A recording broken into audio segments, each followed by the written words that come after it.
Hello, welcome back. हम colligative properties पढ़ रहे हैं।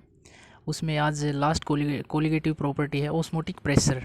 इससे पहले 3 कर चुके हैं, जिनमें से थी फर्स्ट नंबर है RLBP कर चुके हैं, सेकंड थी elevation in boiling point, third थी डिप्रेशन इन फ्रीजिंग पॉइंट, और फोर्थ नंबर पे है ऑस्मोटिक प्रेशर, वो आज करेंगे। ठीक है, तो चलिए ऑस्मोटिक प्रेशर को डिनोट करते हैं पाई से। ऑस्मोटिक प्रेशर में एक टर्म यूज़ होती है SPM। ठीक है, उसको क्या बोलते हैं? Semi permeable membrane. Semi permeable membrane क्या होती है? वो एक सीट होती है माइक्रोपोरस, जिसमें छोटे छोटे पोर होते हैं। ठीक, क्या है? माइक्रोपोरस सीट है, जिसमें क्या होता है? Flow of solvent molecule. उसमें क्या होता है? सोलवेंट मोलिक्यूल का फ्लो होता है SPM में, सेमी परमिएबल मेम्ब्रेन। ठीक, अब सेमी परमिएबल मेम्ब्रेन क्या होती है? 2 प्रकार की होती हैं। कौन कौन सी सेमी परमिएबल मेम्ब्रेन होती हैं? 2 पार्ट में डिवाइड किया है। एक है नेचुरल SPM और सेकंड है आर्टिफिशियल SPM। सेकंड क्या है? Artificial SPM।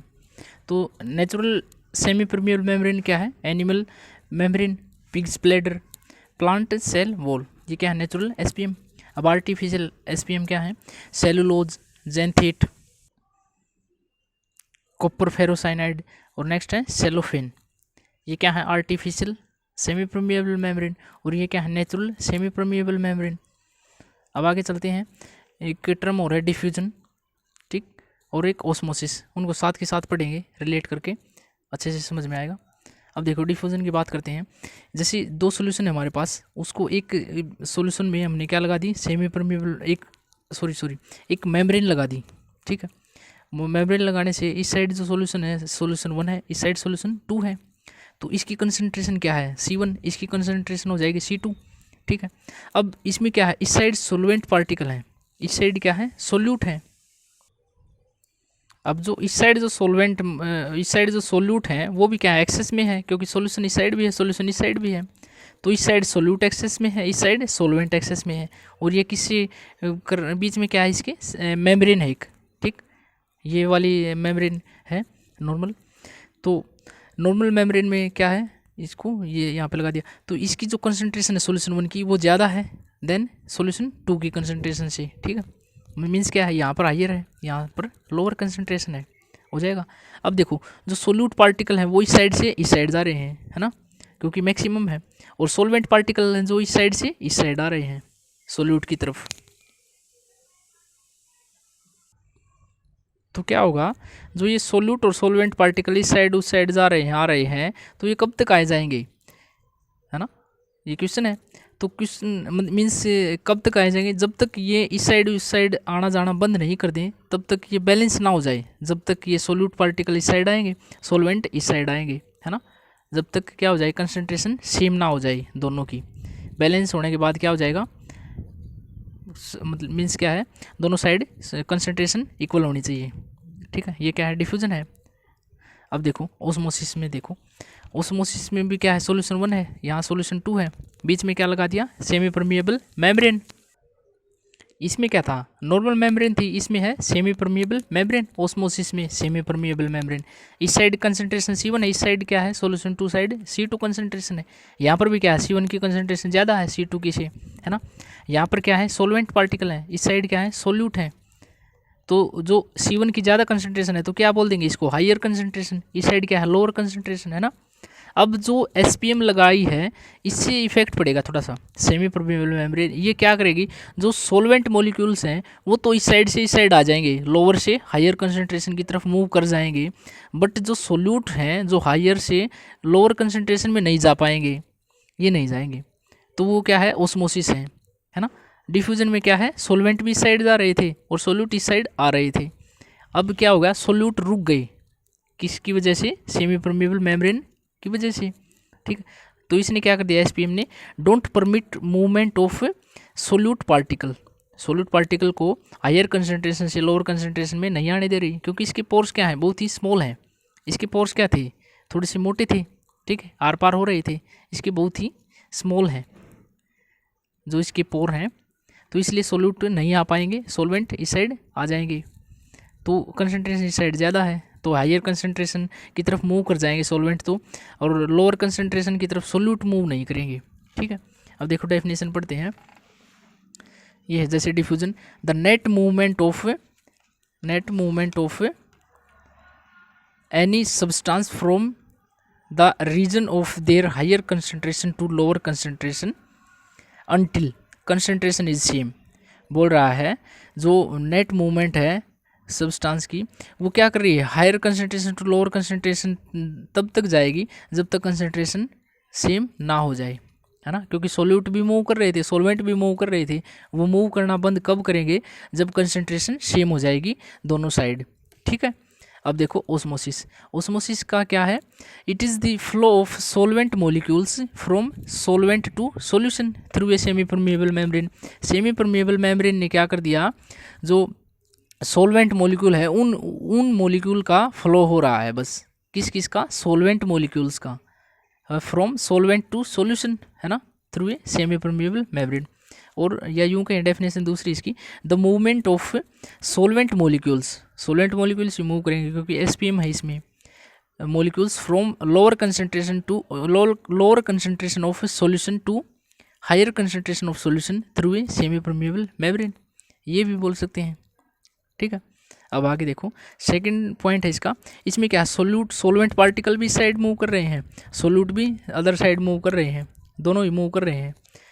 तो इसमें क्या है, जो ओस्मोसिस है इसमें सॉल्वेंट मॉलिक्यूल्स तो फ्लो करेंगे, सोल्यूट मॉलिक्यूल्स फ्लो नहीं करेंगे। ठीक है, सॉल्वेंट क्यों करेंगे, क्योंकि एसपीएम यूज़ कर रहे हैं इसमें हम, एसपीएम सेमी परमिएबल मेम्ब्रेन। तो ठीक है, नेक्स्ट पॉइंट देखिए, इसमें क्या higher concentration to lower concentration move कर रहे हैं, सोल्यूट टू सॉल्वेंट पार्टिकल। इसमें क्या है, सॉल्वेंट करेंगे वो सॉल्वेंट टू सॉल्यूशन कर रहे हैं, क्योंकि सोल्यूट की तो बात नहीं करेंगे। इसमें क्या है, सेमी परमिएबल मेम्ब्रेन नहीं है, नॉर्मल मेम्ब्रेन है, इसमें सेमी परमिएबल मेम्ब्रेन यूज़ करेंगे। नेक्स्ट पॉइंट है applicable for solid liquid gas. ये तीनों जो स्टेट हैं उनके लिए एप्लीकेबल है। ये किसके लिए एप्लीकेबल है, ओस्मोसिस है ओनली लिक्विड मीडियम के लिए, ओनली लिक्विड मीडियम के लिए एप्लीकेबल है ओस्मोसिस में। अब देखिए 6 नंबर इसका, एलोंग कंसंट्रेशन ग्रेडियंट। जो डिफ्यूजन है वो क्या है, एलोंग कंसंट्रेशन ग्रेडियंट। जो ये है इसमें ओस्मोसिस में पॉइंट ये है अगेंस्ट कंसंट्रेशन ग्रेडियंट, और ये क्या है, एलोंग। डिफ्यूजन में तो क्या है, कंसंट्रेशन के एलोंग है, और इसमें क्या है, कंसंट्रेशन के अगेंस्ट है ओस्मोसिस में। ठीक है, अब इसके एग्जांपल देखिए, परफ्यूम स्प्रे वो क्या करेंगे, एयर में डिफ्यूज हो जाएंगे, है ना, डिफ्यूजन करेंगे परफ्यूम भी और स्प्रे भी। अब ये देखिए इसमें क्या है, प्लांट्स हैं वो नहीं करेंगे। आगे चलते हैं, अब मोटा मोटी तौर पे हमें पता चल गया ओस्मोसिस क्या है, डिफ्यूजन क्या है। ठीक है, और अब हम शुरू करेंगे ओस्मोटिक प्रेशर। ओस्मोटिक प्रेशर को किससे डिनोट कर रहे थे, पाई से। ठीक है, तो क्या लिख देंगे, पाई। ठीक है, अब देखो ये है हमारा सॉल्यूशन, इस साइड क्या है, प्योर सॉल्वेंट। ये बीच में हमने क्या लगा दिया, जिसमें माइक्रोपोर है वो एसपीएम लगा दी। ठीक, क्या है, एसपीएम सेमी परमिएबल मेम्ब्रेन जिसमें स्मॉल पोर हैं। अब देखो इस साइड प्रेशर भी लगा रहा है पाई, तो देखो क्या बोल रहा है, ये इस साइड जो प्योर सॉल्वेंट है वो सॉल्यूशन की तरफ मूव कर रहे हैं, है ना, ये कर रहे हैं मूव सॉल्यूशन की तरफ। तो ऐसा करते हैं, इस साइड प्रेशर लगाते हैं, तो प्रेशर लगाने से क्या हो जाएंगे, जो ये सॉल्वेंट मॉलिक्यूल हैं वो इस साइड आना बंद हो जाएंगे, क्योंकि इस साइड से प्रेशर लगाएंगे तो कम आ पाएंगे सॉल्वेंट मॉलिक्यूल, है ना। तो उसी को क्या कहते हैं, ओस्मोटिक प्रेशर कहते हैं। मीन्स क्या है, जो सॉल्वेंट मॉलिक्यूल्स को इस साइड आने से रोके। ठीक है, to stoppage the flow of solvent molecule, to stoppage the flow of solvent molecules. अब देखो definition, it is the extra pressure applied. ये वाला क्या है, एक्स्ट्रा प्रेशर है, पी एक्सटर्नल, है ना, P extra. It is the extra pressure applied on solution side. Solution side क्या है, ये है ना, it is the pressure applied on solution. आगे देखो, so that there is just stoppage in flow of solvent molecules. क्या बोलता है, stoppage in flow of solvent molecule, solvent molecule का फ्लो को रोक रहा है। Molecules from solvent to solution through SPM, solvent to solution, solvent to solution, है ना, सॉल्वेंट टू सॉल्यूशन। रोक रहा है, ठीक। तो उसको क्या बोल देंगे, ऑस्मोटिक प्रेशर। मतलब ऐसा प्रेशर है, ये इस साइड लगाएंगे तो ये जो सोलवेंट मॉलिक्यूल इस साइड मूव कर रहे हैं, यहाँ पर एक्स्ट्रा प्रेशर लगाएंगे तो इस साइड आना, ये जो सोल्यूशन साइड है वो सोलवेंट मॉलिक्यूल आना बंद हो जाएंगे, ठीक। स्टॉपेज करनी है हमने सोलवेंट मॉलिक्यूल्स की, ठीक। या यूँ कहें the extra pressure over solution side which stops osmosis. क्या कर दें, सॉल्यूशन की तरफ एक्स्ट्रा प्रेशर लगाएंगे तो क्या हो जाएगा, यहाँ से जो ऑस्मोसिस है वो रुक जाएगा। ऑस्मोसिस में क्या था, जो सॉल्वेंट का फ्लो हो रहा था, सेमी परमेबल मेम्ब्रेन जिसमें यूज़ कर रहे थे, जिसमें सॉल्वेंट मॉलिक्यूल फ्लो कर रहे थे, ठीक है, तो वो क्या है, ऑस्मोसिस था। तो इसलिए बोला इसने the extra pressure over solution, है ना, सॉल्यूशन की साइड, विच स्टॉप्स ऑस्मोसिस, ठीक है। ऑस्मोसिस से क्या था, ऑस्मोटिक प्रेशर, ठीक। ऑस्मोटिक प्रेशर क्या है, जो पाई है वो कोलिगेटिव प्रॉपर्टी है, ठीक है। जो कोलिगेटिव प्रॉपर्टी है वो क्या है, depend upon number of solute particles. किस पे डिपेंड करती थी, सोल्यूट पार्टिकल्स पे, ठीक। तो अब देखिए जो कोलिगेटिव प्रॉपर्टी है ये ऑस्मोटिक प्रेशर पाई से डिनोट करते हैं इसको, ये डायरेक्टली प्रोपोर्शनल हो जाएगी मोलरिटी ऑफ सॉल्यूशन से। मोलरिटी क्यों बोला है, क्योंकि क्या है, नंबर ऑफ सोल्यूट पार्टिकल्स पे डिपेंड करती है कोलिगेटिव प्रॉपर्टी। तो ये भी किस पे डिपेंड करेगी, नंबर ऑफ सोल्यूट पार्टिकल पे, तो डायरेक्टली प्रोपोर्शनल टू मोलरिटी, ठीक। अब इस पे क्या है, टेम्परेचर के भी डायरेक्टली है, ये directly proportional to temperature, temperature in kelvin, ठीक। तो प्रोपोर्शनलिटी साइन हटाएंगे तो क्या आ जाएगा, आर आ जाएगा। आर क्या बोलते थे, इसको गैस कांस्टेंट बोलते थे, बट हम चैप्टर पढ़ रहे हैं सॉल्यूशन का, तो इसको यहाँ पर क्या बोल देंगे, सॉल्यूशन कांस्टेंट, ठीक। तो पाई इक्वल टू क्या आ जाएगा, एम आर टी, एम और टी, आर क्या है, कांस्टेंट है, उसको क्या नाम दिया गया, सॉल्यूशन कांस्टेंट। एम क्या है, मोलरिटी ऑफ सॉल्यूशन, सॉल्यूशन की बात कर रहे हैं तो क्या आप बोलेंगे, मोलरिटी ऑफ सॉल्यूशन। आर क्या, सॉल्यूशन कांस्टेंट, इसकी वैल्यू होती है 0.0821 एटमोसफियर लीटर पर मोल केल्विन, ठीक है। अब ये है टेम्परेचर, एब्सोल्यूट टेम्परेचर। ये देखो पाई क्या है, ऑस्मोटिक प्रेशर, ठीक। एक क्वेश्चन देखते हैं, ये देखिए,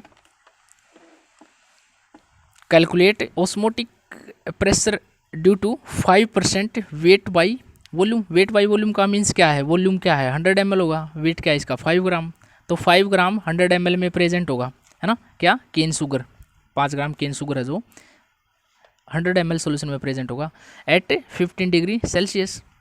शुगर का फॉर्मूला क्या है, C12H22O11 इक्वल टू 340, ये हो जाएगा इसका मास। अब देखो 5% वेट बाई वॉल्यूम बोल रहा है, इसका मीन्स है 5 gram cane sugar in 100 ml solution. इसका फॉर्मूला क्या है, पाई का osmotic pressure equal to MRT, ठीक। Pi equal to M, molarity क्या है, number of moles of solute dissolved in volume in litre में, N by volume into R into T, है ना, टी कितना दे रखा है 15 डिग्री सेल्सियस, है ना, इतना केल्विन हो जाएगा, 273 प्लस 15 इक्वल टू 288 हो जाएगा। अब देखो एन क्या है, एन कैसे निकालते हैं, molar mass given mass divide by molar mass, given mass क्या है 5 ग्राम, है ना, और मोलर मास कितना है केन शुगर का 340 हो जाएगा, 340, है ना। वॉल्यूम, वॉल्यूम देखो 100 ml, तो क्या है 100 ml ml में गिवन है, तो इसको क्या कर देंगे, लीटर में कन्वर्ट करेंगे, डिवाइड बाई 1000 हो जाएगा, 0 से 0.1 आ जाएगा इस साइड। तो आर की वैल्यू कितनी है 0.0821 इंटू टेम्परेचर कितना है, केल्विन में है 288, ठीक हो जाएगा। अब देखो 5 डिवाइड बाई 340 इंटू 10, ये 1/10 था, ऊपर जाके 10/1 हो जाएगा, इंटू ये है, इसको पूरे का सोल्यूशन करेंगे इसका, तो ये आ जाएगा 3.45, ये वैल्यू आ जाएगी, ठीक।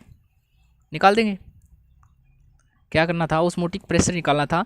सबसे पहले हमें क्या करना था, 5% वेट बाई वॉल्यूम दे रखा था, तो उसका क्या करना था, वो वेट बाई वॉल्यूम दे रखा है, तो क्या किया, 5 ग्राम प्रेजेंट है 100 ml सोल्यूशन में, और केन शुगर का मास पता है हमें, वो गिवन भी मिलेगा, तो क्या निकाल देंगे, फॉर्मूला से पुट करके ये निकाल देंगे, ऑस्मोटिक प्रेशर हो जाएगा।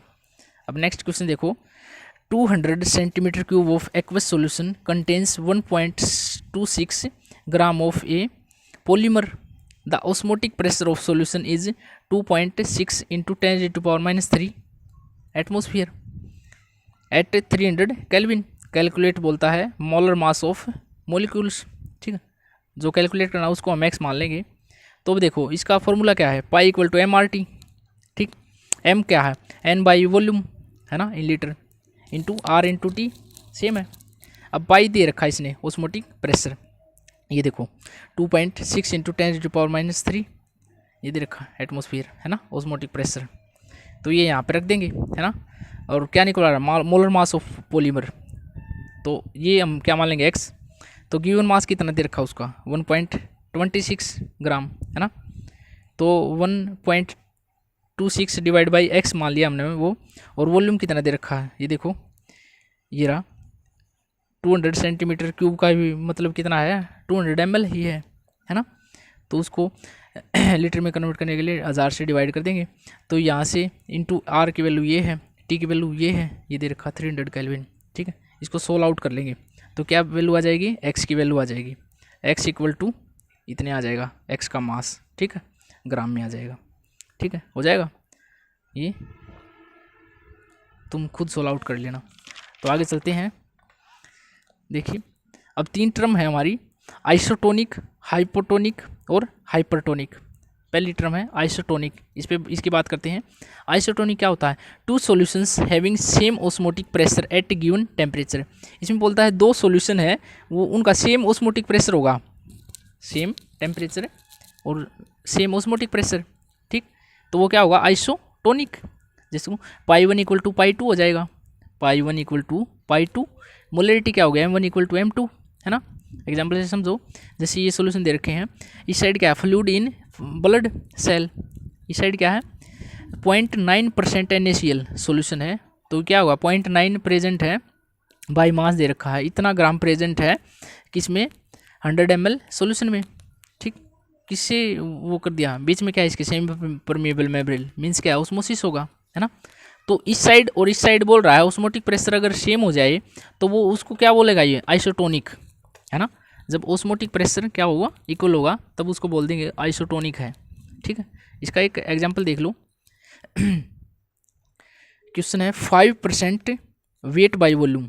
वेट बाई वॉल्यूम का मतलब क्या है, 5 ग्राम है 100 ml में present, cane sugar 5 gram cane sugar है, सॉल्यूशन इज आइसोटोनिक। आइसोटोनिक का क्या मतलब है, दोनों तरफ π1 इक्वल टू π2 होना चाहिए है ना। आइसोटोनिक ऑस्मोटिक प्रेशर सेम होना चाहिए with 0.877% urea solution. Urea solution इतना है। If molar mass of cane sugar is 342, तो मोलर मास कितना दे रखा है केन शुगर का 342। कैलकुलेट करना मास ऑफ यूरिया, यूरिया का मास कैलकुलेट करना है।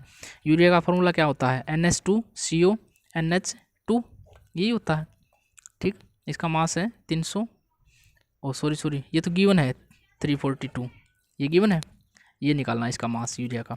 तो देखो आइसोटोनिक बोल दिया इसने, तो क्या π1 इक्वल टू π2 होगा है ना। पाई की वैल्यू क्या होती है m1r t1 इक्वल टू पाई किसके बराबर होता है π2 किसके हो m2r t2 हो जाएगा है ना। r और t क्या है, टेम्परेचर भी सेम है, π1 और π2 करेंगे आइसोटोनिक की बात करेंगे जब। देखो ये रहा सेम टेम्परेचर है ना, तो सेम टेम्परेचर है और r क्या है जो सोल्यूशन कांस्टेंट था वो भी सेम है, दोनों कैंसिल आउट यहीं से कर देंगे है ना। तो क्या आ गया m1 इक्वल टू m2 है ना।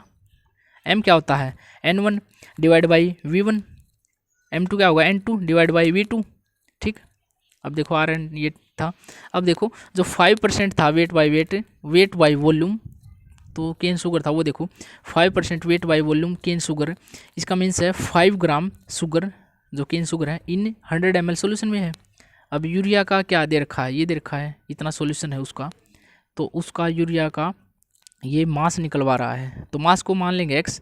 ये सोल्यूशन दे रखा है, आप देखो यूरिया 0.877% वेट बाई वॉल्यूम, तो इतने ग्राम 100 ml में है, इतना ग्राम 100 ml में है। ठीक, अब देखो तो यहाँ पर 100 ml है, यहाँ पर भी 100 ml है ना। केन शुगर और यूरिया में क्या है 100 ml है, तो क्या है वॉल्यूम सेम है ना। तो वॉल्यूम सेम है तो वॉल्यूम से वॉल्यूम भी कैंसिल आउट हो जाएगा है ना, लिखने की भी ज़रूरत नहीं। तो n1 इक्वल टू n2 हो गया। n को कैसे निकालेंगे, given mass divide by molecular mass. Given mass कितना है 5 ग्राम है ना, और केन शुगर का मोलिकुलर मास कितना है 340 गिवन है, ये रहा। तो 5 divide by 342 equal to n2 क्या होगा given mass divide by molecular mass, वो मोलिकुलर मास ही निकालना है इसका NH2CO NH2 का यूरिया का। ठीक है, ये गिवन है 0.877। तो x इस साइड आ जाएगा 5x इक्वल टू, ये मल्टीप्लाई में हो जाएंगे, तो x इक्वल टू आ जाएगा 59.96 अप्रोक्स, x की वैल्यू हो जाएगी 60 ग्राम। ये क्या आ गया, मास ऑफ यूरिया आ गया, है ना, मास ऑफ यूरिया 60 ग्राम आ जाएगा। ठीक है, अब सेकंड टर्म थी आइसो हाइपोटोनिक। हाइपोटोनिक में क्या होगा, जो दो सॉल्यूशन है उसमें क्या होगा, एक का लेस ऑस्मोटिक प्रेशर होगा, two solutions having less osmotic pressure, है ना। अब देखो पाई 1 लेस देन पाई 2। अब थर्ड टर्म है hypertonic, two solutions having more osmotic pressure. इसमें क्या होगा, ऑस्मोटिक प्रेशर ज़्यादा होगा, पाई 1 ग्रेटर देन पाई 2। ठीक है, अब एक टर्म बच गई, वो है रिवर्स ऑस्मोसिस। रिवर्स ऑस्मोसिस, वो देखो रिवर्स ऑस्मोसिस को बोलते हैं आरओ, जो घर में यूज़ करते हैं, जिसे हम पानी प्योरीफाई करते हैं। अब देखो इसमें है, इस साइड सॉल्यूशन है, इस साइड सोलवेंट है, प्योर सोलवेंट, है ना। ऑस्मोसिस में क्या था, सोलवेंट मॉलिक्यूल का फ्लो इस साइड ज़्यादा हो रहा था, तो एक्स्ट्रा प्रेशर लगा रहे थे, तो क्या कर रहे थे, बैलेंस कर रहे थे, या फिर यूँ कहें जो सोलवेंट मॉलिक्यूल इस साइड आ रहे थे सोल्यूशन साइड, उनको स्टॉप कर रहे थे, है ना, to stoppage the solvent molecule. तो तब उसको क्या बोल रहा था, ऑस्मोसिस, ऑस्मोटिक प्रेशर, है ना, ऑस्मोसिस। तो रिवर्स करना, अब इसका रिवर्स ऑस्मोसिस वो क्या होगा, तो जो इस साइड फ्लो कर रहे हैं सोलवेंट मॉलिक्यूल्स, यहाँ पर एक्स्ट्रा प्रेशर लगाया है जो, उसके साथ पाई प्लस पाई और लिख दिया, तो और ज़्यादा एक्स्ट्रा प्रेशर लगा दिया इसने। तो वो एक्स्ट्रा प्रेशर क्या करेगा, जो सॉल्यूशन की तरफ आ रहे हैं सोलवेंट मॉलिक्यूल्स, उसको वापस सोलवेंट की तरफ वापस मूव कर देगा, है ना। तो रिवर्स हो गया ना, सोलवेंट इस साइड आ रहे थे, वो वापस उस साइड चले गए, तो रिवर्स हो गया, तो उसको क्या बोल देंगे, रिवर्स ऑस्मोसिस। देखो आरओ क्या होगा, इट इज़ द प्रोसेस, क्या बोलता है, it is the process through which the flow of solvent molecules takes place solution to solvent through SPM when higher pressure is applied on solution side। तो higher pressure किस side applied कर रहा है, solution side, है ना, तो इस side आ जाएंगे। तब तो स्टॉप करने के लिए प्रेशर लगा रहा था, अब उससे भी ज़्यादा प्रेशर लगा दिया, तो वो जो सोलवेंट पार्टिकल हैं सोल्यूशन की तरफ आए थे, वो मूव कर जाएंगे सोलवेंट की तरफ। ठीक है, तो तब क्या होगा, रिवर्स ऑस्मोसिस होगा, P external greater than pi हो जाएगा, ऑस्मोटिक प्रेशर से ज़्यादा हो जाएगा वो एक्सटर्नल प्रेशर, है ना, तब जाके बात बनेगी। मीन्स बोलता है P external plus pi equal to osmosis stopped. जब ऑस्मोसिस स्टॉप्ड कब हो रहा है, पी एक्सटर्नल प्लस पाई, है ना, तो बोल देंगे if extra pressure applied on solution side. क्या कर रहे हैं, solution side extra pressure applied कर रहे हैं। ठीक, अब देखो इसमें होता है कि डिसैलिनेशन, उसका मतलब होता है रिमूवल ऑफ सॉल्ट। ये यूएई वगैरह जो देश हैं उनमें ऐसे ही वाटर को हम प्योरीफाई करते हैं, फ्रेश वाटर मिले। डिसैलिनेशन वाटर होता है वहाँ पर, वो कहाँ से मिलता है, सी वाटर से। ठीक है, सी वाटर को वो फ्रेश वाटर करते हैं आरओ से। ठीक है, उसको क्या बोल देंगे, डिसैलिनेशन, रिमूवल करना है सॉल्ट का, फ्रेश एयर मिल जाएगी। ठीक है, आज के लिए इतना ही, सारी कोलिगेटिव प्रॉपर्टीज़ हो चुकी हैं हमारी। Thank you.